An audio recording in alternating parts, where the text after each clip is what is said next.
Welcome to Dead and Roasted. What can I get you?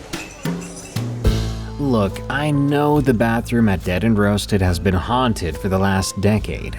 There's nothing I can do about it. The employees are just gonna have to use the dumpy dumpster in the alley, and there's always fresh roadkill out there for an easy cleanup. Speaking of workplace hauntings, today I've got some scary ghost stories for you, featuring railroad demons, pig plant phantoms, and, of course, a bathroom haunted by a ghost. These are tales from the break room. And this is my new book, Creepy Campfire Stories, which comes out on July 8th, 2025, but you can pre-order now on Amazon. The book is a gorgeous and thrilling collection of scary outdoors-related stories of the unexplained. It makes a beautiful and haunting addition to your bookshelf, but it's also the perfect tool to make your next campout something that your friends and family, and even the eavesdropping skinwalker nearby, will never forget. Pre-order now with the link in the description or by searching for Creepy Campfire Stories by Darkness Prevails on Amazon to help me get to 2,500 pre-orders before July 8th. Thank you. Now let's get on to those stories. Demon on the Tracks from Inspector. I started working with a particular railroad company back in '86, inspecting tracks in the northwestern region. Most people don't understand how much maintenance railroad tracks need. These massive steel rails carrying tons of cargo every day expand, contract, warp, and wear down in ways that need constant monitoring. That's where I came in, as a track inspector, walking miles of isolated rail, looking for problems before they caused derailments. I'm getting close to retire these days. My sister-in-law tells me I should write down some of my experiences while my memory is still sharp. Mostly I think she means the stories I tell her kids about. Wildlife encounters, some of the strange characters you meet in remote rail towns. But there's one experience from the summer of '88 that I've never shared with them. Never shared with anyone, except my supervisor at the time. And he transferred to another division not long after. Back then, I was 32, 2 years into the job and still trying to prove myself. I was a single guy, dated here and there, but nothing serious. But my brother Christopher had died 8 months earlier. A sudden aneurysm at 38, leaving his wife and 3 kids under 10. I spent most of my off days helping her out, taking my nephews to Little League games and my niece to her dance classes, trying to fill in for Christopher where I could, though nobody could replace him. That June, I got assigned to inspect a 40-mile stretch of track cutting through a remote area of eastern Montana. The line had been reporting unusual wear patterns that didn't match normal usage. My job would be to walk sections of it with specialized equipment, taking measurements and documenting any anomalies. I checked into a small motel in the nearest town, about 20 minutes or so from where I'd be working. Just a basic place with wood paneling and scratchy bedspreads. But it did have hot water, and it was clean enough for me. The woman at the front desk perked up when I mentioned I'd be working on the rail line. She asked which section, and when I told her, her expression changed slightly. She mentioned that her grandfather had helped build that stretch back in the early 1900s. He always claimed it was cursed ground, that the original survey team had all died under strange circumstances after plotting the route. I nodded politely, but didn't put much credit to it. Every small town has stories like that. Railroad folklore is full of ghosts and curses. Comes with the territory of a job that's claimed a lot of lives over the decades. My first day on site was uneventful.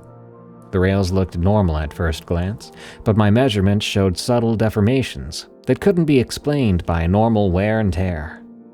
The patterns were very symmetrical though, appearing at exactly the same intervals for nearly a quarter mile in what we called Section 42.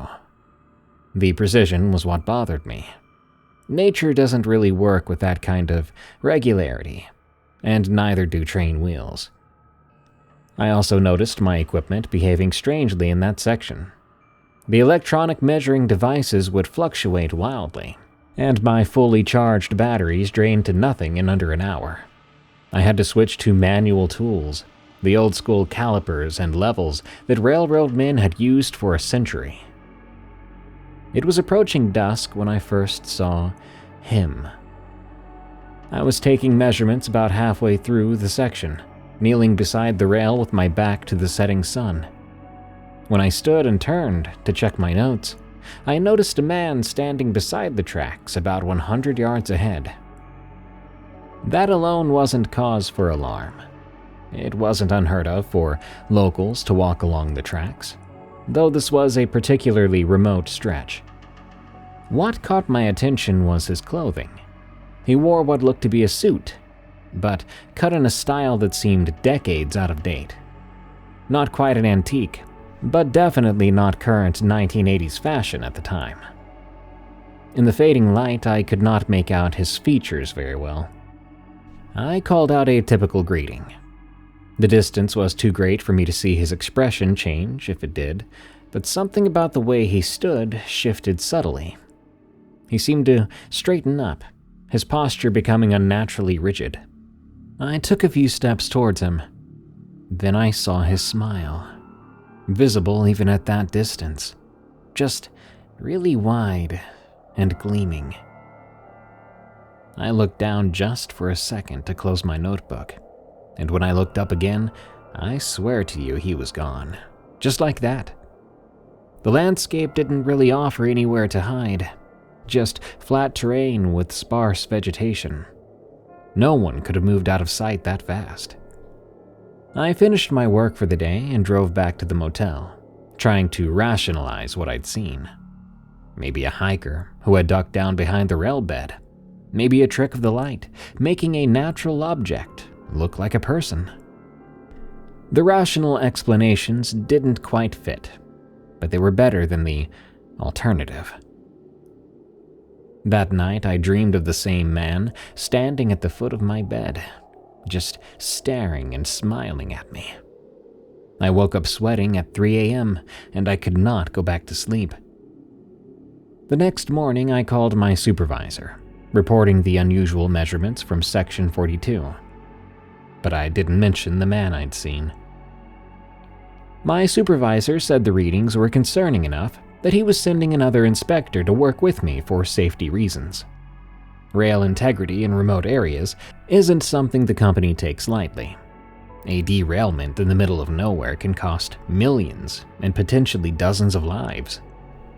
My partner arrived late that afternoon. Funny enough, everyone called him Goob. He was an experienced and heavy-looking inspector in his late 40s.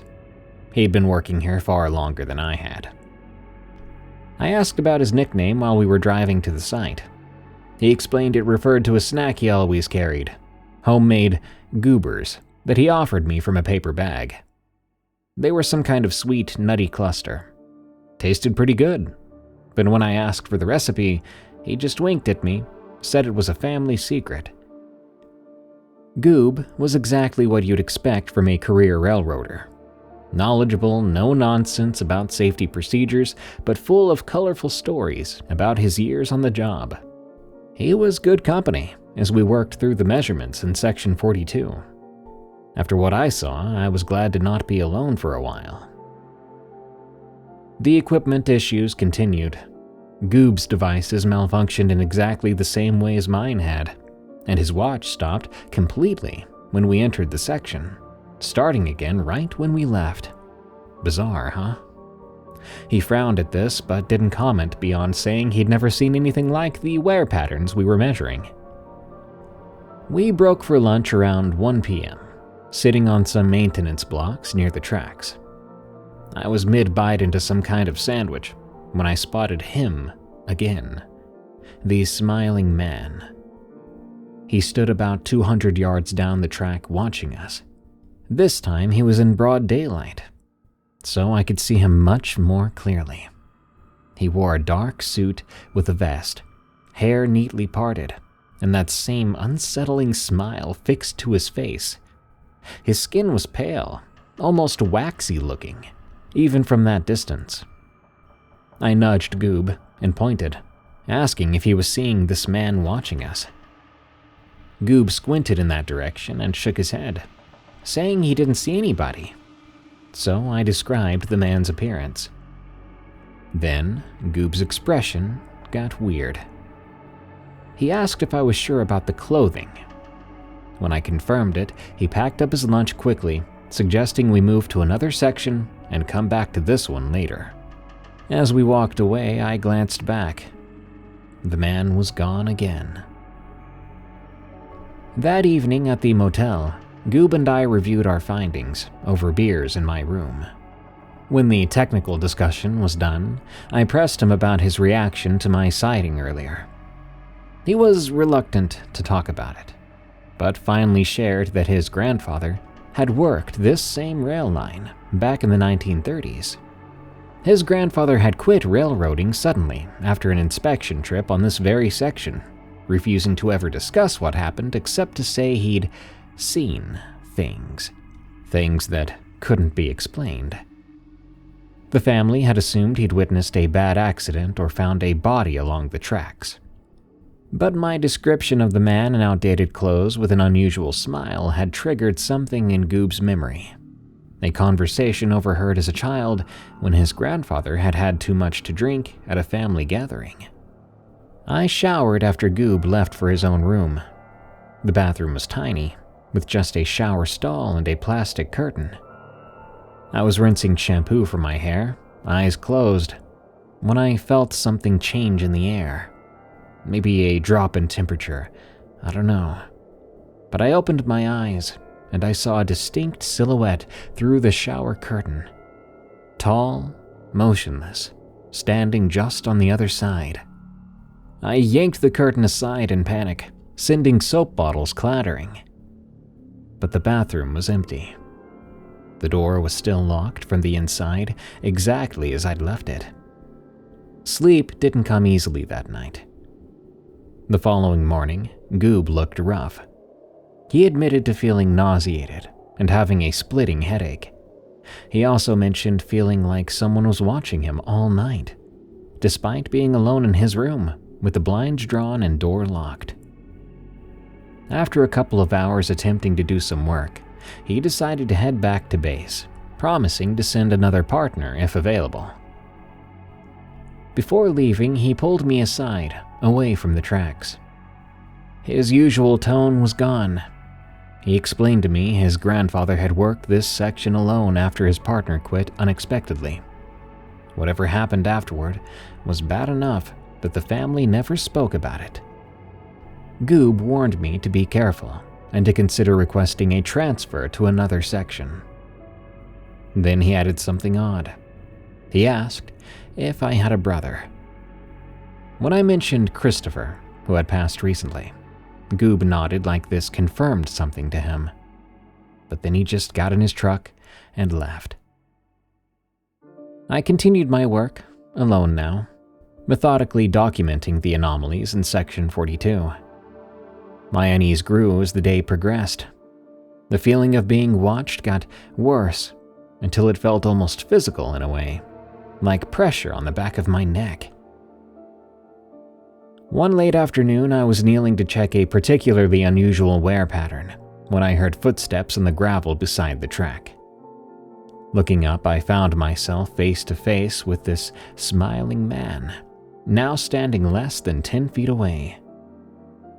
Up close, he looked even more wrong. His suit was immaculate but clearly from a different era, with a pocket watch chain visible across his vest. His skin had a bloodless quality that no living persons should have. But it was his face that froze me in place, features that initially seemed normal, but became increasingly unsettling the longer I looked. His smile revealed too many teeth, perfectly straight and white. And his eyes, I could swear they were normal when I first looked up. But as he stared at me, they seemed to darken until they were solid black, like dark ink being dropped into water. He then spoke, saying a name. but not my name. Christopher. I corrected him immediately, explaining that Christopher was my brother, and he was dead. The words left my mouth before I could even think better of engaging with this whoever or whatever it was. His smile widened, as if that was even possible. Then he simply said, Wrong, brother. It was a voice that sounded like several people speaking in unison, but slightly out of sync. The blast of a train horn broke the moment. I turned instinctively toward the sound, and when I looked back, you guessed it, the man was gone. The eastbound freight rattled past minutes later. The engineer gave me a casual wave, as inspectors are a common sight along the tracks. After the train passed, I found my notebook lying open on the ground where I'd been working. Flipping through it, I discovered page after page filled with the same phrase repeated in handwriting not my own. Wrong brother, wrong brother, wrong brother. I finished my inspection as quickly as I could, then drove back to my motel. I was too shaken up to even consider stopping for dinner. In my room, I called my supervisor from the bedside phone and reported everything. The measurements, the equipment failures, and yes, the man with the impossible smile who knew my brother's name. To his credit, my supervisor didn't just dismiss my claims. He asked some questions about the rail conditions and promised to send a full team to inspect the section properly. I was so exhausted I didn't have trouble sleeping that night, except when I was awakened at 3 a.m. Something felt wrong. The bedside lamp was on, but I was sure that I had turned it off. On the nightstand were several small items arranged in a circle. My brother's pocket knife, with his initials engraved on it, a silver dollar he'd carried as a lucky charm, and his wedding ring. These were not items I just carried with me. None of them should have been in my motel room. The knife and coin were in a box of Mike's possessions, which I kept in my apartment. The ring, though, that had been buried with him. I checked out at first light, and I never went back to that section. I finished my reports, and that was that. 6 months later, I heard through company channels that a freight train had derailed there, despite the repairs that had been done after I left, but I wasn't told the exact cause. Last month, my nephew, I'll refer to him as James, Christopher's oldest son, who's in his 40s now with his own kids, was helping me clear out some old boxes from my garage. He found a folder of sketches I'd made during my early railroad days. Mostly technical drawings of track components, but mixed in was a rough sketch I'd done of a smiling man. James asked who it was. When I saw it, it was instantly and terrifyingly familiar. I told him it was just some random guy I'd encountered on the job. But then he said something that alarmed me. Told me that his 10-year-old had been drawing a similar-looking figure for a while. A man with a very wide smile, black eyes, and a suit from an older era. I don't know what any of this means. I don't know what that man is, or why he's fixated on my brother. But he'd better leave my freaking family alone.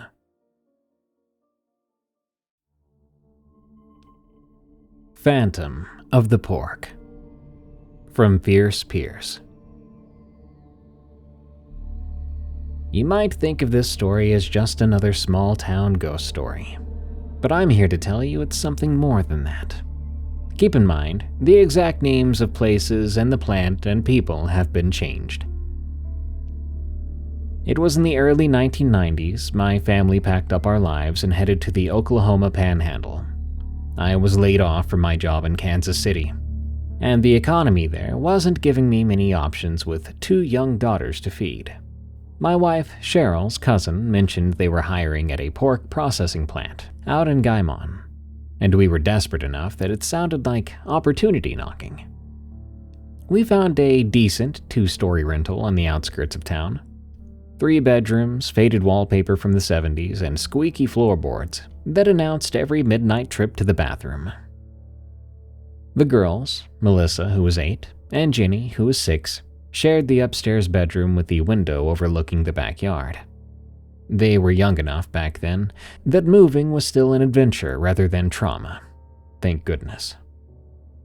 The day we arrived, our neighbor dropped by with a casserole and warnings about the August heat. She told us we'd picked a heck of a time to move to the Panhandle, while fanning herself on our porch. She mentioned we'd toughen up by winter, when the wind comes sweeping down and freezes everything it touches. Westland Pork Processing was a short drive from our house. The place was enormous. Imagine all corrugated metal, concrete, and industrial efficiency, sitting isolated on the flat landscape like a butcher's fortress. On my first day, the plant manager, I'll call him D, gave me the tour, shouting over the mechanical din. He bellowed proudly about how they process about 16,000 hogs a day, sounding more like he was telling me about his children's accomplishments. He explained I'd be working the cutting floor. Pay would be about $11 an hour, with overtime available most weeks, and health insurance would kick in after 90 days. The work was brutal. I'm no slouch, I had done physical labor before, but nothing like the repetitive strain of processing work. My shoulders and back screamed after each shift. The smell, though, that was something else entirely. It sank into everything. Clothes, skin, hair, the insides of your nostrils.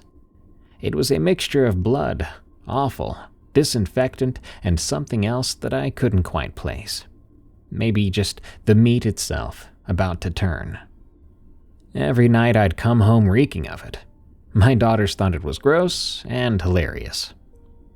Ginny would shriek that Daddy smelled like hot dogs gone bad, holding her nose dramatically, while Melissa doubled over with laughter. Cheryl was less amused. She'd tell me daily to strip in the garage, put clothes straight into the washer, and shower before touching a thing. All in all, though, I was happy. We were gonna make it. The pay was good and steady, we were catching up on bills, and the girls were adjusting well to their new school. You can't work in a place like Westland without hearing stories, though. In the break room during smoke breaks, in the locker room, everywhere the men gathered, there would be stories. Much of it was just the usual workplace stuff. Gossip about affairs between floor managers and line workers. Which person was a kleptomaniac? Which of our supervisors was a pushover? It didn't take long for me to hear one story that would keep resurfacing in different versions. I first heard it from M, who had been at Westland for 15 years and worked one station down from me. We were eating lunch when he nudged me and nodded toward an older section of the plant, visible through the break room window. He mentioned, between bites, that the area used to be the main kill floor back in the 70s, and that's where old Harold Weiss bought it. I asked what he meant by bought it, still new enough to be confused by their jargon. M looked at me like I was dense. He said that bought it meant he died. He lowered his voice to tell me it happened around 1976 or 1977. He said Harold Weiss was about 60 and had worked there most his life. According to the story, Harold had tripped and fallen into one of the grinders, with nothing left to bury but his left boot. I grimaced. That's the kind of thing that grosses me out. I said it sounded awful. M told me it gets worse, clearly enjoying having a fresh audience. He explained that some folks believed Harold didn't trip, but was pushed by a certain other man who was allegedly having an affair with Harold's wife. It was funny. I remember my first thought being, 60-year-olds getting in love affairs? Hope I have that much energy when I'm that age. He told me that this guy worked the same shift with Harold and had the perfect opportunity. though nothing was officially proven. Over the next few weeks, I heard various renditions of Harold's demise. In some versions, it wasn't a grinder that got him, but an industrial saw, if that's any better. In other versions, Harold had caught his sleeve in a conveyor belt that dragged him into the machinery. The details would shift, but certain elements seemed to be consistent. Harold was an older man, his death was always gruesome, and many believed it wasn't accidental. C, another coworker, asked me one day if I'd ever heard noises coming from the oldest part of the plant at night. I told him I couldn't say I had, though I'd only worked one night shift so far. C nodded seriously at me, warning me that I would eventually hear something. He explained that the maintenance crew wouldn't go in there alone after dark, because they claimed to hear footsteps and machinery turning on all by itself. He added that one guy swore he saw Harold himself standing by his old workstation just staring. I laughed. Every workplace has its ghost stories. But I'd be lying if I said I didn't glance more often at that old section of the plant after hearing these tales. It happened about 4 months after I started. I was working a double shift because we were short-handed, tired enough that the edges of my vision were starting to get fuzzy. I was heading to the bathroom, taking a shortcut through a rarely used corridor that connected to the older section of the plant. The floor was wet due to some condensation, always a hazard when you're in food processing, and I was being very careful with my footing. I was about halfway down the corridor when I felt it, a distinct pressure against my ankle, like someone had stuck out their foot trying to trip me. I stumbled forward, arms pinwheeling as I tried to catch my balance. To my right was an inactive grinder. It may be inactive, but I'd still be hurt or even killed falling into there like that. For a split second, I was certain I was going in, could already feel the metal against me. My heart lurched into my throat as I managed to catch myself against the wall, fingernails scraping against the concrete as I regained my balance. Panting, I spun around, expecting to see someone, maybe a coworker, laughing. But the corridor was empty, completely empty. I stood there, trying to catch my breath, staring at the empty space where I'd felt that contact. The light directly above that spot chose that moment to flicker out, plunging me into darkness. I called out then, asking if someone was there. It was hard not to sound scared and a bit panicked. I didn't get a response. All I heard was the distant machinery from the active side of the plant. I told myself I was tired, that I'd slipped on the wet floor and imagined the contact.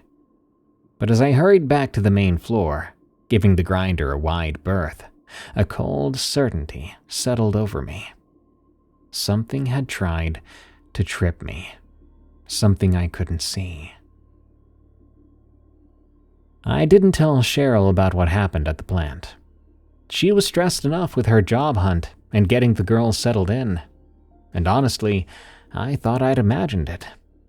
Exhaustion plays tricks on the mind, you know.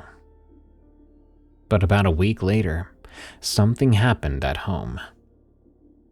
I was alone in the kitchen on a day off, washing dishes while Cheryl took the girls to their new doctor for checkups. The radio was playing low, a country station that was one of the few we could pick up clearly.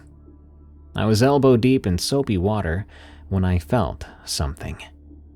A firm push right between my shoulder blades. It wasn't violent, but it was substantial enough that I lurched forward, stomach hitting the edge of the sink. Water splashed up, soaking the front of my shirt. I spun around, heart pounding.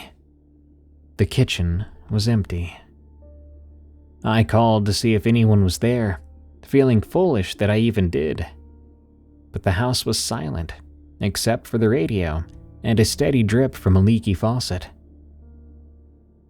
After that, I checked every room, convinced we had an intruder.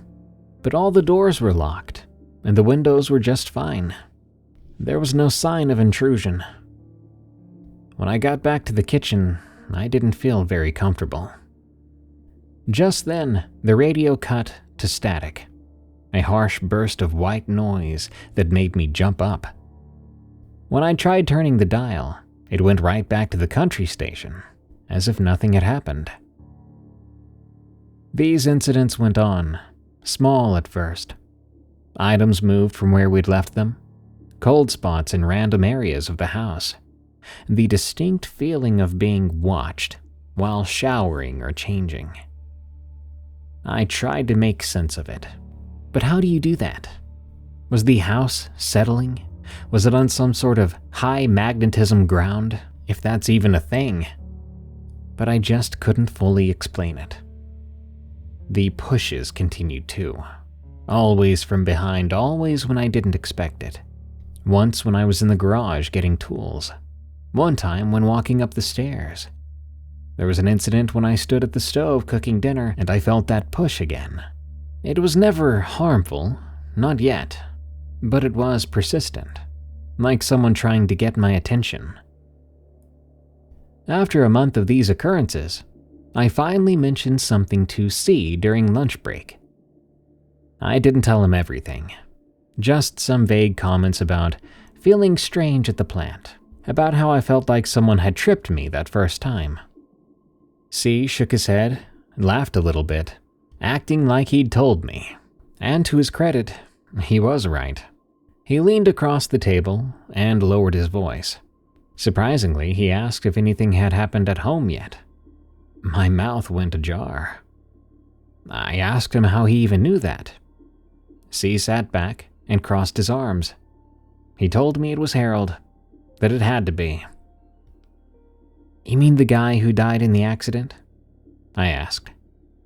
He confirmed with just an and explained that it doesn't happen to everybody, but those Harold takes an interest in.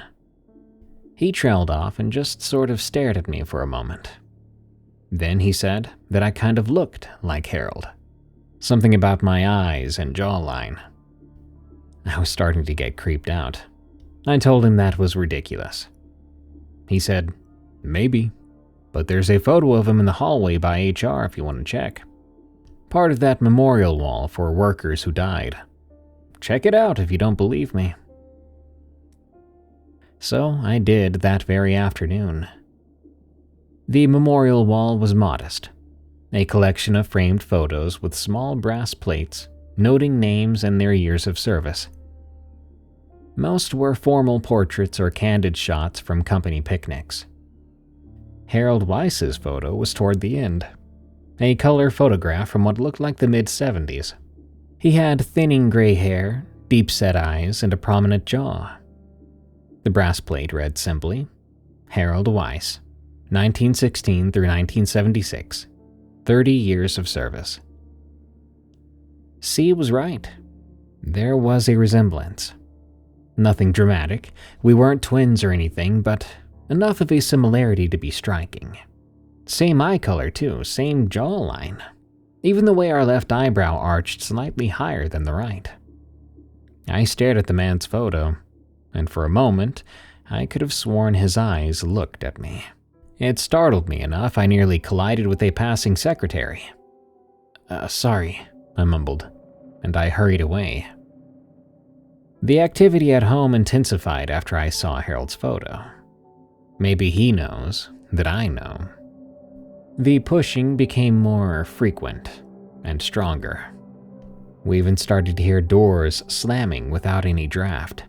The television turned on a few times on its own, straight to static, right in the middle of the night.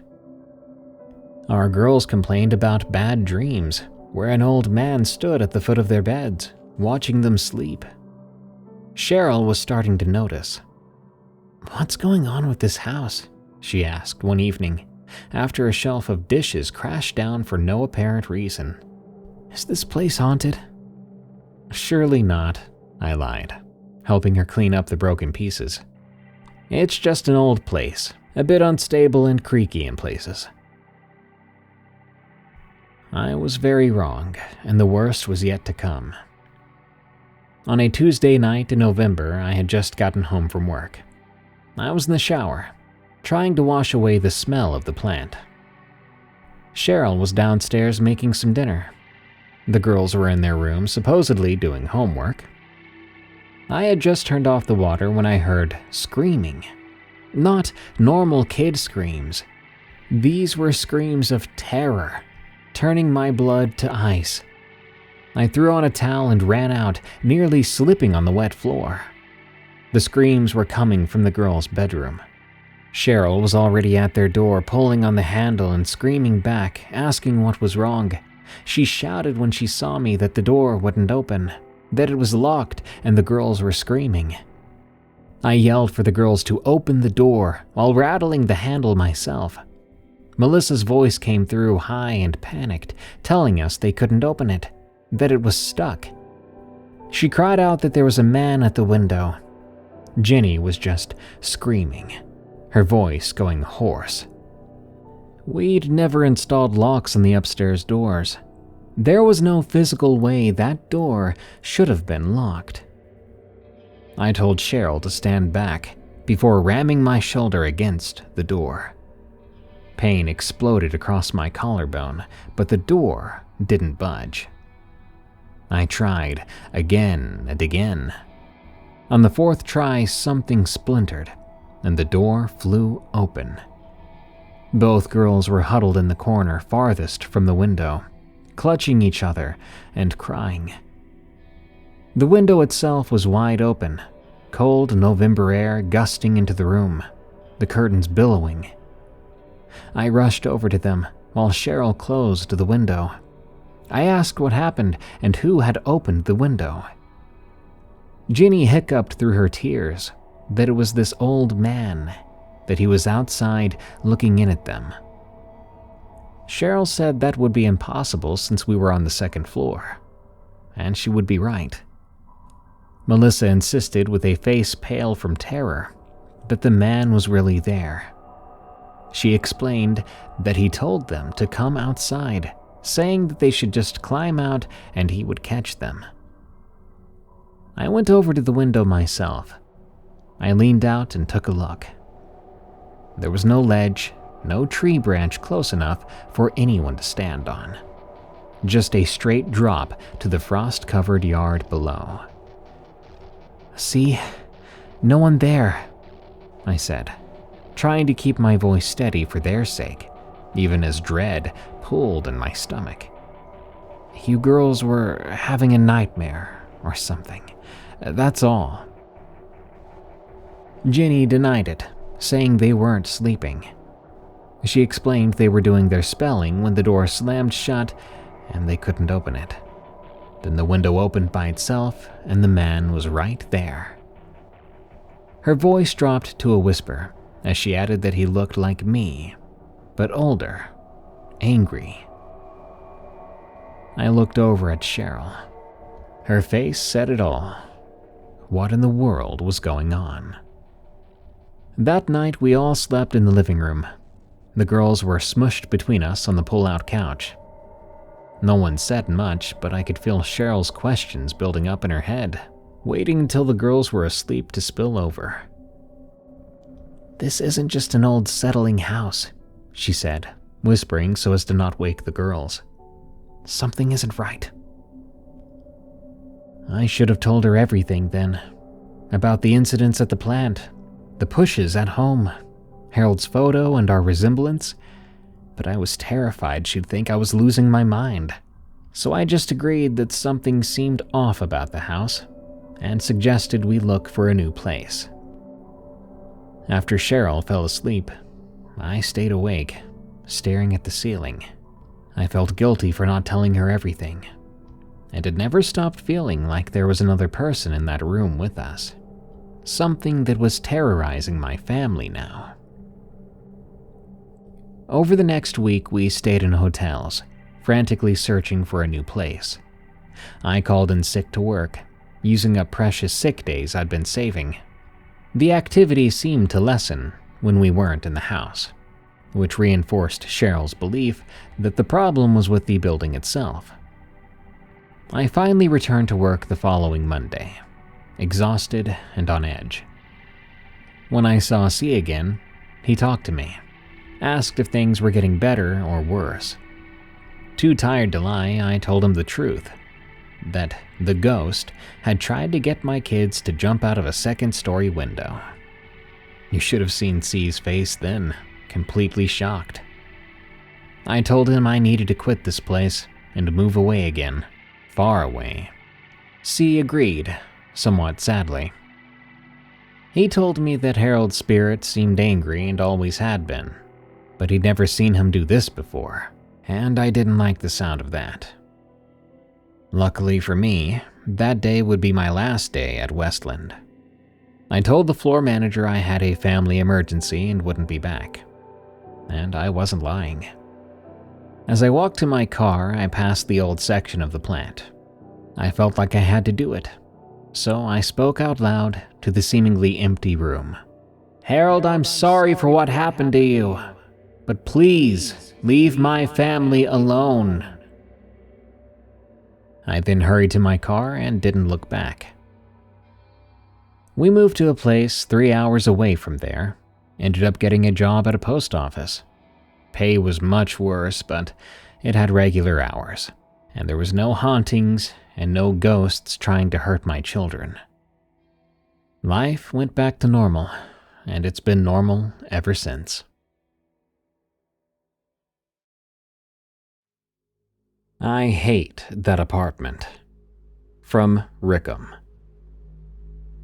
My job brings me to a certain place that I have to go to because it's my job, but I hate it.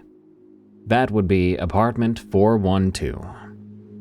I clean apartments for a property management agency. When tenants move out, I go in with my supplies, clean everything top to bottom, take photos for the leasing agent, and move on to the next one. Most apartments do have their quirks. Some have water damage, others have carpet stains out the wazoo that won't come out no matter what you use. Then there's the one where people forget things, and you get to take home a little souvenir. Just kidding. I have to call management and let them know that something was left, so that the old tenants get a chance to get it back. But there is one unit I dread seeing on my work order, and yet it's my most frequent. Apartment 412. This unit has had more tenant turnover than any other property I've ever serviced. People typically stay maybe 3 months, 4 at the most, then break their lease suddenly. The property manager has told me they think it's the street noise, or maybe pesky plumbing issues. But I know better.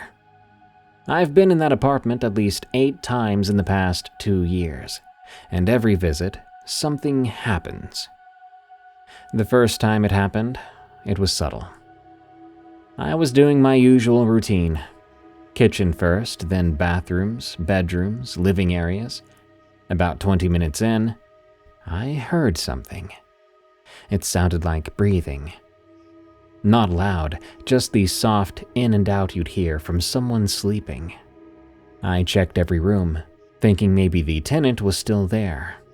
Could have even been a squatter. But there was no one.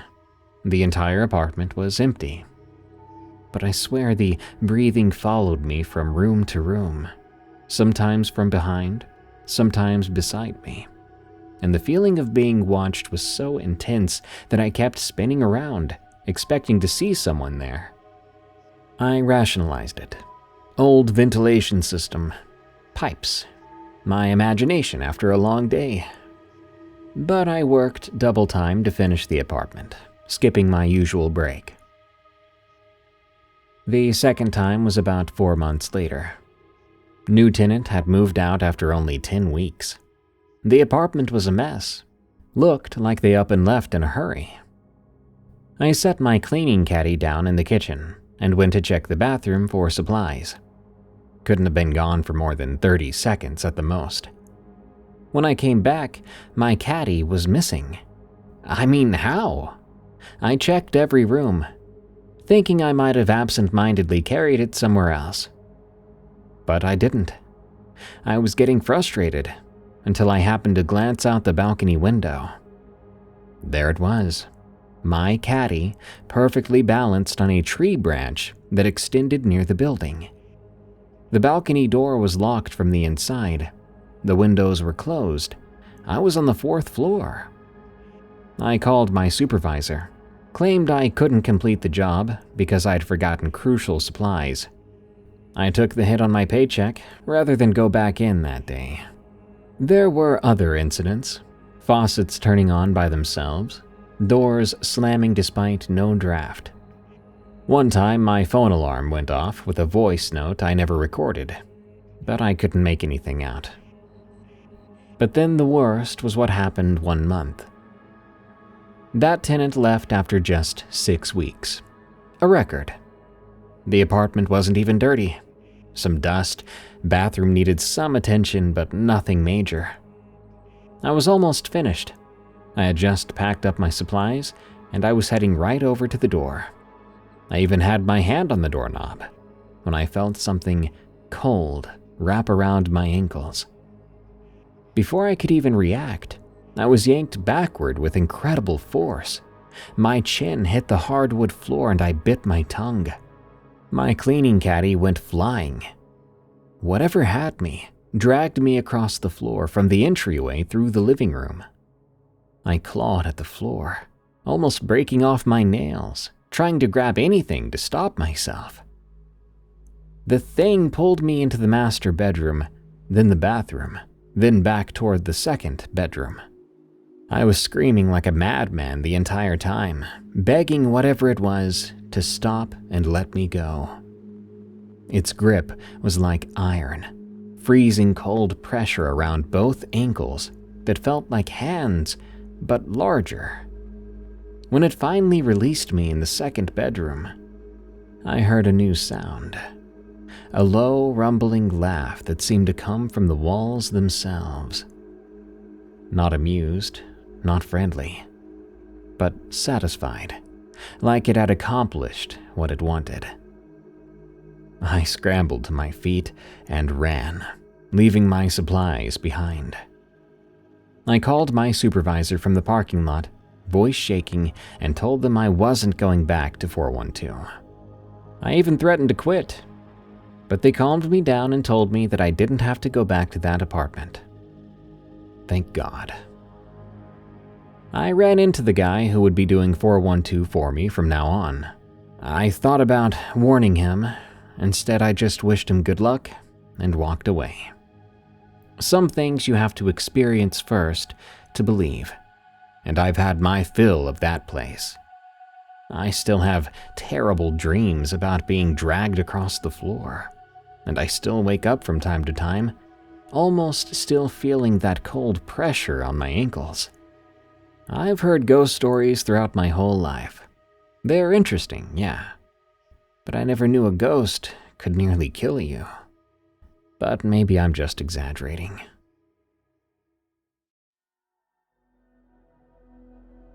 The Forbidden Restroom. From Lisa K. Do you guys also have your workplace ghost stories? Well, here's mine, and what it led to. I worked at this marketing place, an office building. HR went through all the usual orientation stuff with me. Benefits packages, organizational chart, building tour. But there was one oddity I still remember clearly. When the HR lady showed me where the restrooms were located, she pointed down the hallway and explained that the women's restroom was the 3rd door on the right. Then she added, almost casually, but with a peculiar seriousness beneath her smile, that most of the women prefer using the restroom on the 2nd floor. She didn't elaborate as to why, just mentioned it was more reliable, and gave me a knowing look before moving on to show me the break room.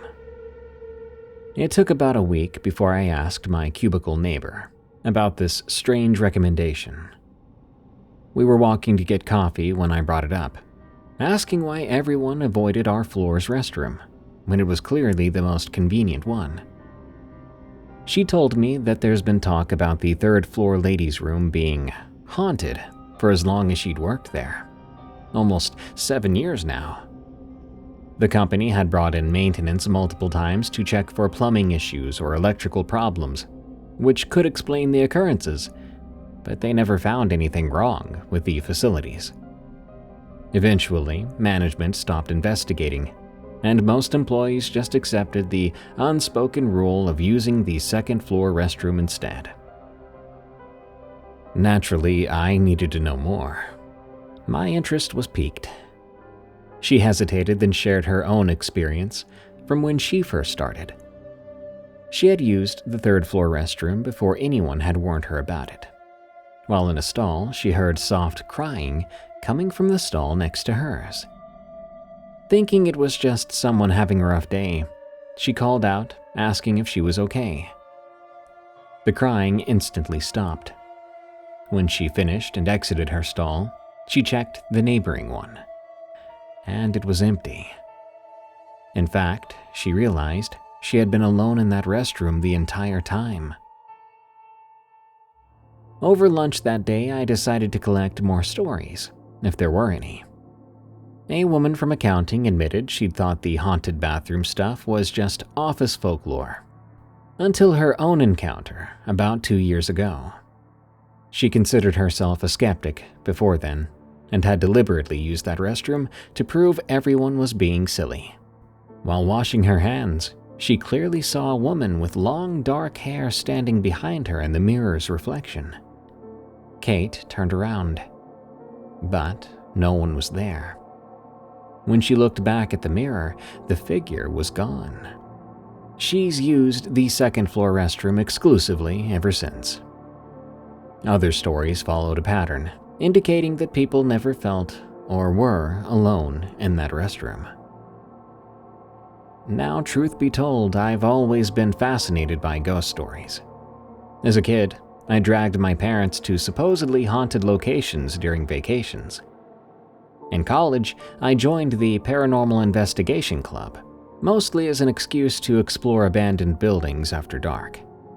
So, instead of being scared off by these tales, I was intrigued. One night, I had to stay late to finish a pitch deck for a client meeting. By around 9 p.m., the office was empty. Everyone else had gone home hours before.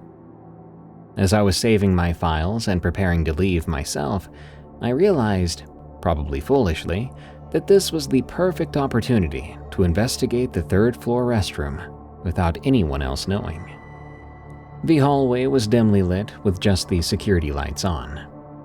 I pushed open the heavy door to the women's restroom and flipped on the light switch. It looked completely ordinary and clean. White tile floors, 4 stalls, 3 sinks with a large mirror, paper towel dispenser on the wall. Nothing ominous about it. I felt a little silly as I went about my business, using the first stall. No ghostly cries or anything like that. I washed my hands and checked the mirror periodically, but I didn't see anything. I smiled and thought to myself, so much for the office ghost. I dried off my hands and began to head for the exit. The door had one of those push plates instead of a handle, the kind you just lean into to open. I pressed against it, but it didn't budge. Thinking I wasn't pushing hard enough, I really put my shoulder into it. And still, nothing. The door felt like it was locked from the outside, which made no sense for a restroom door. And then, the lights went out. Not a flicker, not a gradual dimming, but an instantaneous blackout. There were no windows in that restroom, no other light source, so it was complete black darkness. My heart immediately began to race. I fumbled for my phone in my pocket to use as a flashlight, but it wouldn't turn on. I had been at the office all day, and it was dead. I felt stupid. I already knew it was dead before even coming to the bathroom, so why even try? I backed away from the door, feeling my way along the wall until I reached the corner. I sat down on the floor, trying to control my breathing. It's just an electrical issue, I told myself. The door stuck because some kind of pressure thing, because the ventilation's off too. But then I heard something. The soft, unmistakable sound of wet, bare feet on tile. The footsteps were slow. Slap, pause, slap, pause. They were moving across the bathroom floor towards me. I pulled my knees to my chest, making myself as small as possible. The footsteps got closer until they stopped right in front of me. So close, I should have been able to feel someone standing there. I held my breath. I couldn't move, or didn't want to. Something cold brushed against my cheek then. Not quite a hand, more like fingers of mist. I squeezed my eyes shut, though it made no difference in that darkness. And all at once, the lights snapped back on with a harsh buzz. The sudden brightness was blinding. As my eyes adjusted, I saw that I was alone in that bathroom. But now the exit door was slightly ajar, swinging gently, as if someone had just gone through it. I got to my feet in record time and practically fell through the doorway, and I didn't stop until I reached the elevator. My hands were shaking as I gathered my things from my desk and left the building. The next day, I debated whether to tell anyone what happened. Part of me wondered if I'd just scared myself into imagining these things.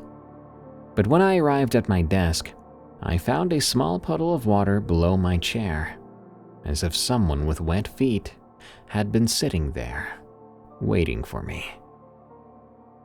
Yeah, I use the second floor restroom now. Some company traditions exist for a reason. So, guys and gals of the employed world, if you knew a bathroom was haunted at your workplace, would you go and use it on purpose? Would you attempt to throw a towel at the wet ghost girl? Or just take it easy in the not-so-haunted bathroom down the hall? That brings us to the end of this episode of Tales from the Break Room. Thanks for tuning in.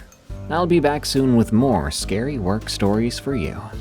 Until then, be sure to send me your scary work stories at eeriecast.com/submit, and help us become the biggest scary story podcast in the world by following and reviewing Tales from the Break Room on Spotify and Apple Podcasts. Thank you.